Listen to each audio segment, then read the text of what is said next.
Hello and welcome to the FM interview. Words cannot describe how excited we are to welcome the Union Finance Minister of India, Nirmala Sitharaman, on the budget interview. Madam Minister, good evening. Thank you for joining us. I know it's a long day for you, so really appreciate that you could join us today. Madam Minister, before the budget, you had hinted that this will be once in a lifetime budget, and this indeed is a budget which was centered around health, hope and growth. This one deserves a standing ovation because industries welcomed it and stock markets were really on a tear today. You often said, Finance Minister, that crisis always gets the best out. So is this the best of Team Nirmala? Well, I think it's the best of our Indian entrepreneurs. In spite of all the challenges which Corona threw at us, and once the lockdown was being slowly lifted, people went about getting back to normalcy, trying to get back to normalcy, and the way in which they've gone back to restoring their businesses and activities, it was a duty for the government to only facilitate. So I think the credit goes to the Indian entrepreneurs, small, nano, micro traders, manufacturers, exporters, farmers. Literally everybody has gone back to what they are best at doing. And that is where the revival story began. And it is now continued for at least 3 full months.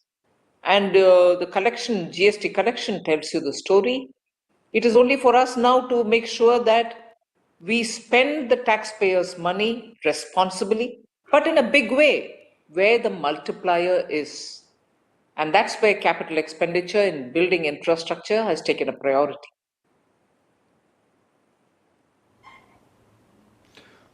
Madam Minister, do you think this budget is an example to everyone in the world that growth can come back without increasing taxes and with asset monetization? Is that the spirit of the budget? In a way, it is, because we did not want to fund this stimulus. We did not want to fund this spending on infrastructure through increase in taxation. People need money in their hands, but money in people's hands can be through various different ways. If they get their job, if orders are being placed for their manufactured product, even if they are a small manufacturer, money reaches them. So we took a conscious call that we shall not tax them further and draw away money which is in their hands. To that extent, the government, any possible income that would have arisen. I know there was a lot of speculation in the market about, a cess which will come in the name of the corona and so on. But we never thought of any of that. That was never on the table. Sure, people told us print currency. We have not even gone in that route. A responsible borrowing calendar is what we prepared ourselves for. And with that borrowing calendar, which is quite huge, we also made sure that a glide path is given for the fiscal deficit. Otherwise, prudential management wouldn't be the principle. And Prime Minister Modi is known as much for development, as much for his very prudential ways in which he manages the economy, the finances, and so on. Gujarat, in his time, saw the kind of development and without compromising on the state's finances.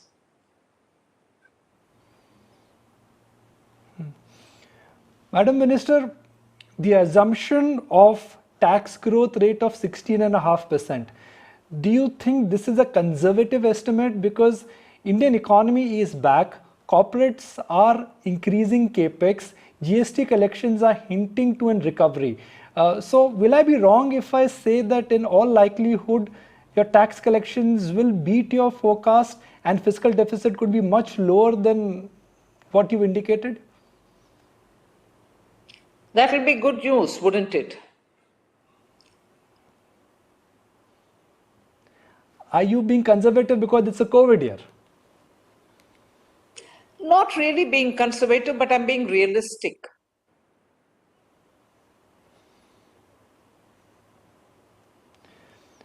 Madam Minister, you've always said the budget has two parts. Part one, which focuses on next 12 to 16 months, which is maths and allocations, and then there is a vision statement. Now, maths is something which you've presented. Let's move to the second part, which is vision statement. How do you think this budget will ensure that India moves from the trajectory of not survival to revival, but from survival to flourish? Well, I think if you are able to give policy consistency, if you're able to prove that this government is not desperately wanting to generate revenue through taxation, but generate revenue through a better economy, because that will, in any case, bring in your indirect taxes and so on. And if you're announcing what you want to do, see, there is a consistency, which is what the industry wants.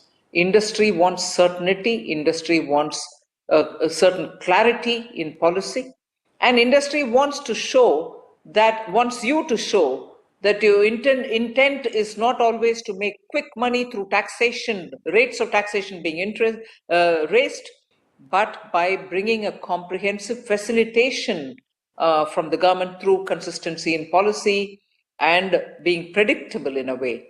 So that is the approach which I wanted to take, and that's where we are.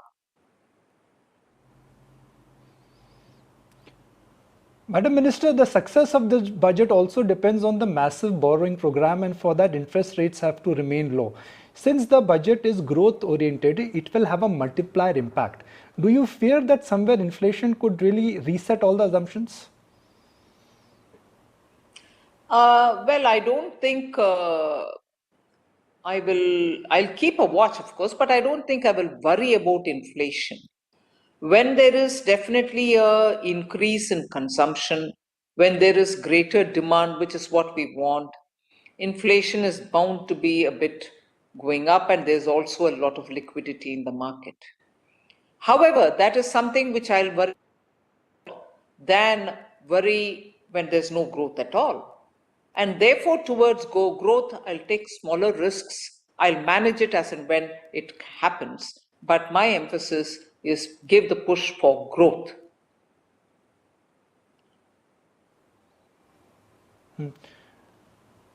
Madam Minister, the other hallmark of this budget has been transparency. I looked at the budget document. Food subsidy is now part of the budget. There are no large provisionings which you've done. There is a 30,000 crore contingent liability which you provided for, that's for emergency. So do you think this is the most important highlight, and this is a big departure from the previous budgets which have been presented, the level of transparency? I've been trying to step by step increase the level of transparency from July 2019 budget itself. The IGST dispute, which had prevailed quite a long time because a certain sum of money which was due to the states had already gone into the consolidated fund, had created a lot of worry. And from then, I started going into the depths of what has happened, not just on the IGST, but also in the ways in which amounts are, camouflaged. So it has been a genuine attempt to make Government of India's statement, budgetary statements, a lot more trustworthy, a lot more honest. And I'm not saying the earlier attempts were to be dishonest, but it is more to be, you should know what is in there, and what it states is what it is. And therefore, to reach that, I clearly took this time as an advantage, as an opportunity, and therefore emphasized that the team should work to clean up the government statements and make sure that budgetary provisions are not made and you don't provide it from elsewhere and hide it or put it unnoticed. None, I don't attribute any dishonesty, or I don't attribute any malfeasance in their practices or in the ways in which earlier things had happened. But it is reflective of the transparency with which the government under the Prime Minister's leadership functions, and that should also be reflected in the budget statement, and therefore we did this.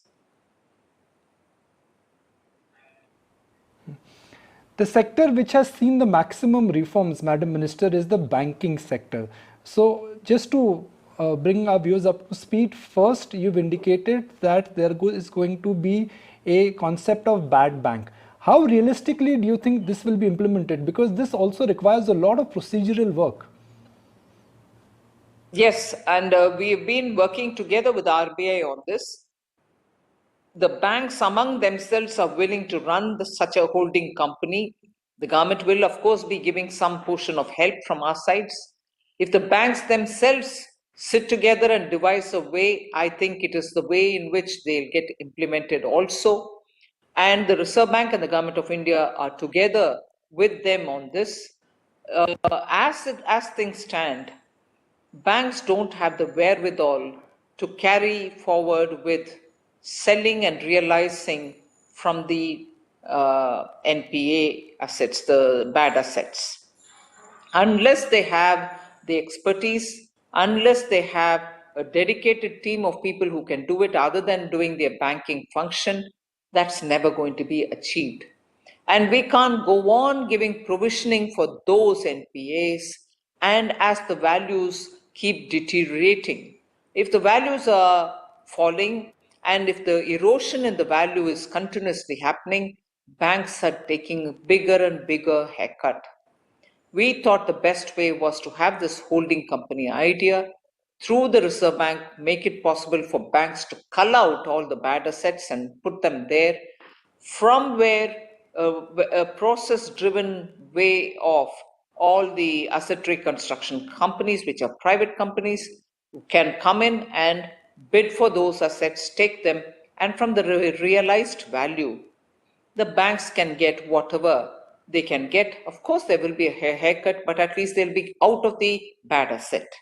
So we have looked at workable ways of establishing this not bad bank, but a asset reconstruction model. And I'm very hopeful that it will definitely do good for the banks. Do you see this materializing in FY22? I would like to have it done this year.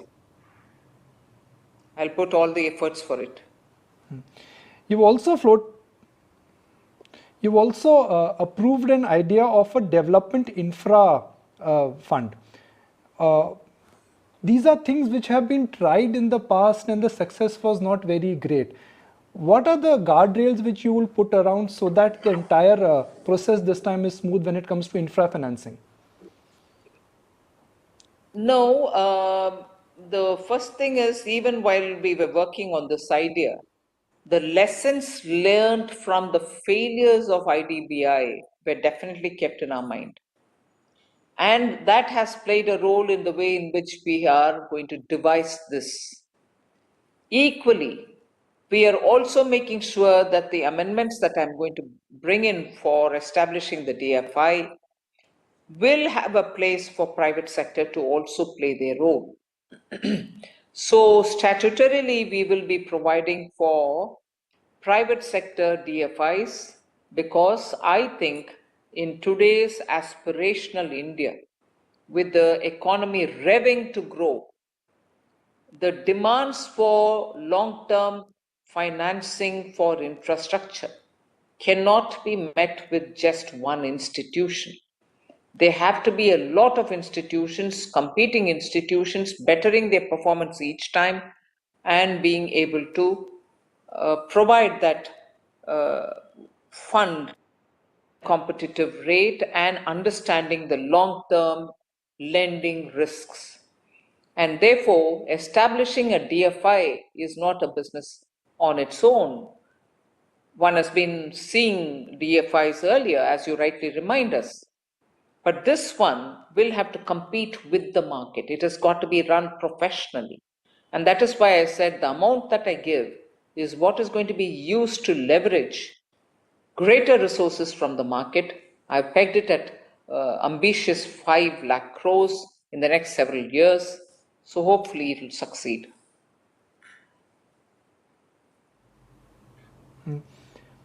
Some are questioning the disinvestment target because this year, because of COVID, the numbers were not reached. But given that there is LIC, there is Air India, there is BPCL, can I safely assume that's a number which is a well thought of number, and there is a very high probability that you will be able to achieve that number well within FY22?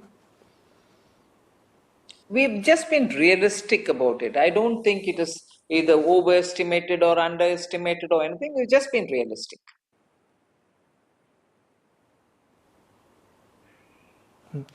But the entire disinvestment process, since the indication from the government is that it is going to be a rolling process, are we looking at similar number in coming subsequent years also?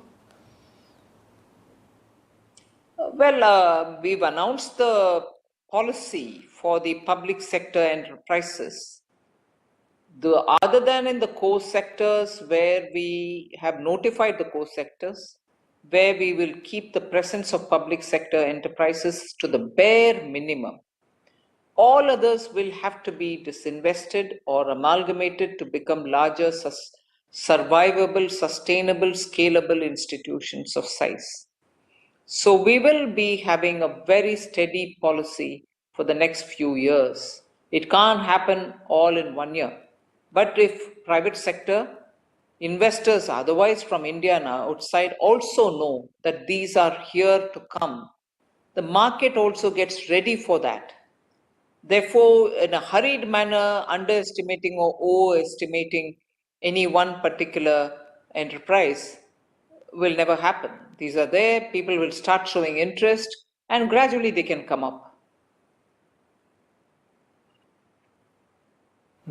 Under your leadership, Madam Minister, banks have consolidated. Now the number of big banks are less than 6. You've also mentioned that you are looking at selling majority stake in 2 banks. Will that be the shape of PSU banks where 5-6 relevant banks will be there? No, I don't see an India without public sector banks. But to what scale, but what size? Are you going to have just a lot of these banks because they've been there for a long time, even if they are not doing business at all, or even if they are in no position to revive? Or are we going to help consolidate and have many more state banks in India? That's what is the need of the hour. We want large banks in the public sector who can undertake many of those typical bank functions which they should do, and we are in favor of that. But at the same time, just the sentiment that it is a public sector bank cannot leave banks which are just not rising in spite of all the support that they receive. Madam Minister, some public undertakings like Coal India, BHEL, BEL, State Bank of India, these are jewels. But from a market standpoint, investors do not give them the true value. Are you looking at working closely towards changing the perception of some of the PSUs? Because more than business, more than talent, there is a perception problem there. Of course, but there should be such professional who will help the ministries to understand how to realize those values. It's not the finance ministry's function.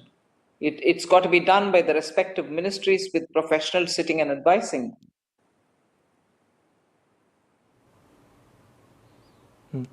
Madam Minister, Honorable Prime Minister came up with the punchline, or his idea, his vision was that made in India for the world. How excited are you about the PLI schemes, and what to your mind has been the initial response to the schemes which you've rolled out? I think there's been immense interest in the PLI scheme.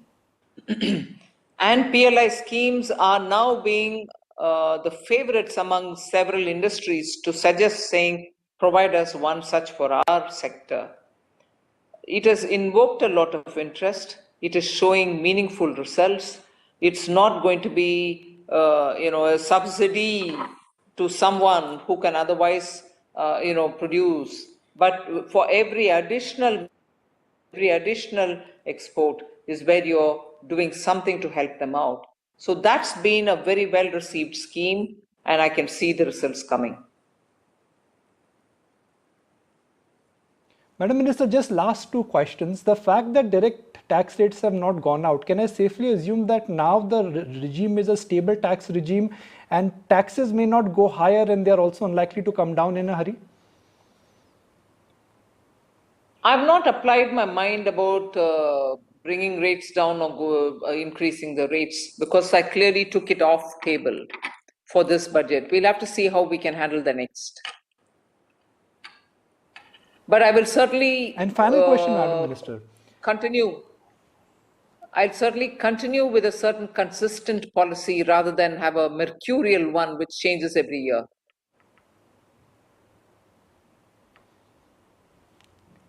Final question, Madam Minister.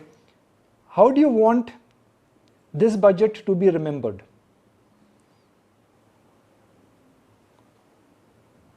As a budget which actually helped the economy to revive and also give a message to the world that India and its entrepreneurs do everything that they can show their strength. It's like the cricket team in Australia. Whoever thought that they will make a difference? They won. They won the test series. That drive to compete and the drive to succeed just needs that little hand holding which we in the government are willing to do, and we shall do that. And that's what this budget should be remembered for. Well, everyone has welcomed this budget. Markets have given a standing ovation, and from my experience, I can say as member of press, this is one of the finest budget I have tracked in my history. So thank you very much, and my sincere compliments for presenting a dream budget. Thank you very much. Thanks for your kind words.